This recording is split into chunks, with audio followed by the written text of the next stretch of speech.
Danielle Levine is the CEO and co-founder of Spiritú, a platform for women that features and supports Latin entrepreneurs and creators.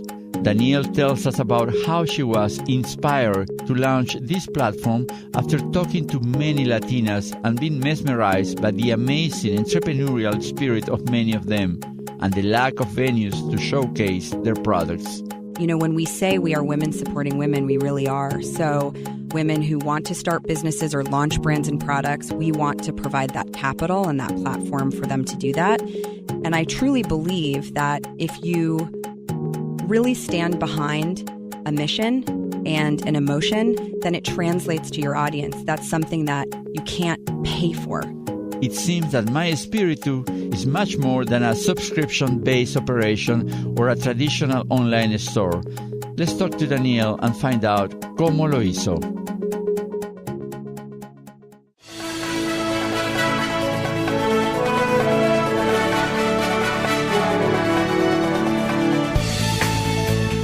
Éxito. Success. Hábitos. Habits. ¿Cómo lo hizo? How do they make it? Descubra las costumbres y secretos de los triunfadores. Discover the habits and the secrets of those who have succeeded.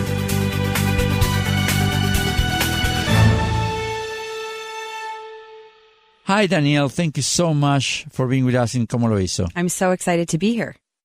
So tell us about your background. So my background is very diverse. After college, I worked at Google in online advertising, which took me apparently to law school. And I was a litigator at a big law firm for about 3.5 years.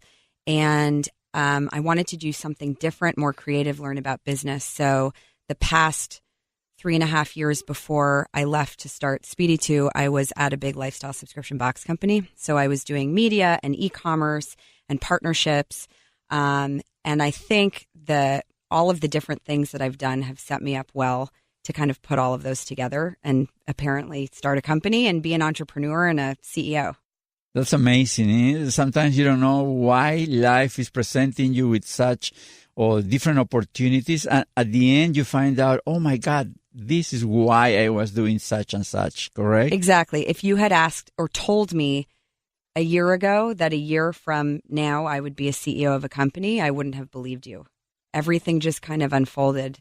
And you left the law career in order to become an entrepreneur? I left the law career to learn about business. So my last company, I was kind of doing legal work when they needed it, but a lot learning about business development and partnerships. And then that led me to be an entrepreneur. Where do you go to law school? I went to UC Hastings up in San Francisco, but lived up in the Bay Area for 8 years. So I went to Stanford and then worked at Google in San Francisco. And then were your parents happy about you changing path like that? The good thing about my parents is that they've been always really supportive of what I've wanted to do. And as long as I've had a good reason for doing that, they've been really supportive. They're both doctors, and they've always told us not to go into medicine.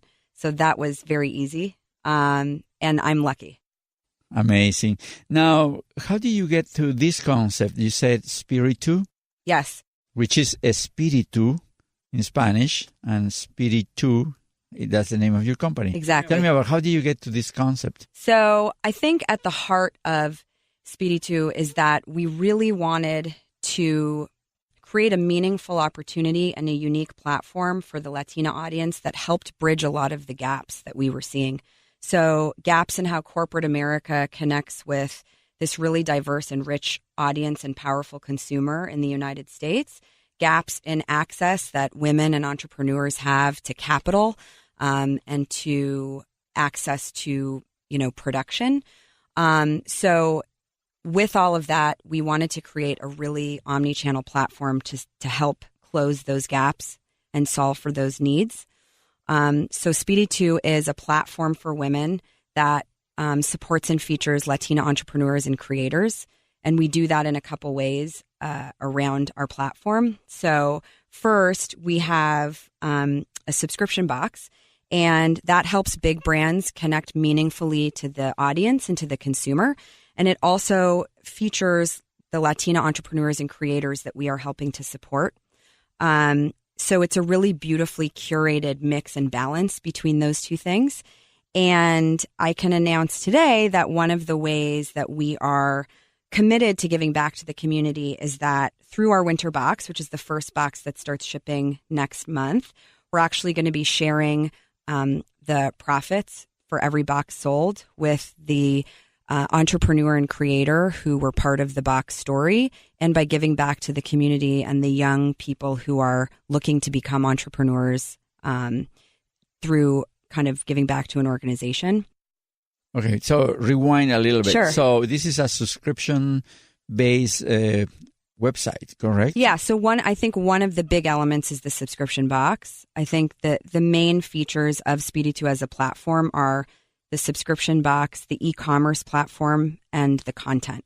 So subscription box. So I pay a subscription. It's a monthly subscription. How does it work? It's quarterly, so it's every season. So you pay $39.99 and you get a box worth at least $100 worth of products. And it's beauty and lifestyle. So it's a mix of really big brands, like we've partnered with Bobbi Brown and Tresemme and Soft Soap, and brands that might feature an entrepreneur that you don't know of. And every box also has a product that we source from Latin America. So handmade jewelry from Medellin, a tote bag that features the work of a Latina creator or an artist, things like that. Okay, so how do you know that this concept about the subscription boxes, you pay $39 a box every 3 months, basically. How do you know that it works? How do you get to that conclusion? Yes, this is what I want to invest my time. Yeah, so and money. Sure. I think if you look around just at the consumer landscape, subscription boxes are everywhere. It's actually crazy. There's a subscription box for your dog, for your cat, if you like yoga, for ties, for clothes, for socks, for beauty. And a lot of the traditional commerce brands, like the big giants who started in stores and are now online, are actually incorporating a subscription model into their e-commerce. So if you prepay, you get this many socks for cheaper. And even Amazon has subscriptions. So I think subscription as a commerce piece is interesting. But we wanted to make Spiritú more than just a subscription box, which is why we really think of it as a platform. And in terms of the box itself, you're treating yourself to great products at a really good value. So, for example, the box is $39.99 and there might be a $37 lipstick in there. So one product already almost makes up for the cost. And if we're doing it right, then we're continuing to give the women who subscribe exactly what they want, or at least enough of it that if something's not for them, they can gift it to their friends. Okay, so women, why Latino, mujeres latinas, why that? Yeah. Why did you go to another ethnicity or, whatever? Why mujeres latinas? Yeah, so for me, it was a series of circumstances that all just kind of unfolded really quickly and gave me an aha moment about this. I think my experience has been in general market. So, coming from a big lifestyle subscription company, I wasn't seeing the ability to necessarily serve one type of woman. And I think even Latinas are so diverse and are so different across the U.S. But in learning and meeting people, we realized that there is this opportunity to lift people up and to empower women. And we met so many entrepreneurs and creators and women who had incredible stories. And, I think as a consumer audience, Latinas are powerful. Like, they're forcing change all the way up to the biggest brands because they are these incredible consumers. And we saw that opportunity to bridge that gap and to make a platform that really gave back to the community and supported the community and empowered the community. So that's amazing, because you are not only for the money making, but also you are giving back to the community. And that's I see something that is very nice. The equilibrium between both concepts, I think, is great. Yes. Now, let's go back to the business model. Sure. In your business model, one of the most difficult parts is the customer acquisition. Yes. The cost sometimes is so huge that, it could take you out of business, correct, if you don't get to the critical mass. So Are you sure that you can make it? Absolutely. How? Why? So I think what we're doing is unique and different. And I think these days there are so many brands that come to market. How do you make an emotional connection with someone? How do you make a meaningful brand? And that's really at the heart of what we're doing. When we say we are women supporting women, we really are. So, a percentage of the profit from our box is going to go back into the community. And our e-commerce platform is only supporting entrepreneurs. So women who have started businesses but don't know how to grow them, women who want to start businesses or launch brands and products, we want to provide that capital and that platform for them to do that. And I think, and I truly believe that if you really stand behind a mission and an emotion, then it translates to your audience. That's something that you can't pay for. You can't force people to believe a message if you're not being authentic in that message. And I think we really are. The client acquisition cost is one of the key factors in your business model, correct? And now the other thing that actually I always think about is the cost of retention. Because people come and then they leave, they drop. So how are you going to keep the people subscribing and paying the fees for the boxes? Our job is to curate a great box every season. So I think to do a really nice balance between different types of products. So it's not a beauty box. It's not a fashion box. It's really a box of lifestyle. And also to continue to stand behind our mission and to make sure that the connection that we're having with our audience and the way we're giving back to the community through our boxes by featuring artists every season, by featuring entrepreneurs, by featuring artisanal products, that we are kind of capturing that and making sure people want to stay members and subscribe. So were you successful in getting a venture capital to support you? So we raised a friends and family round several months ago. So we were lucky to do kind of angel. And, we'll see where this trajectory takes us and when we need to raise more capital again. What do you think about making a business plan? Did you? I did. Yeah. It's funny. I made a business plan faster than I could have ever expected. I sat in bed one night and it all just poured out. And if you look at the business plan I wrote at the beginning of this year and you ask me now what I think of it, it's almost all of the same ideas and concepts, which to me is really surprising. I think what's evolved so much is the people who we've met and the emotions and the feelings behind what we're doing. And all of that has kind of locked into place. But what I set out to do and what we set out to do at the beginning of this year through this business plan really has stayed true, which I think is really special.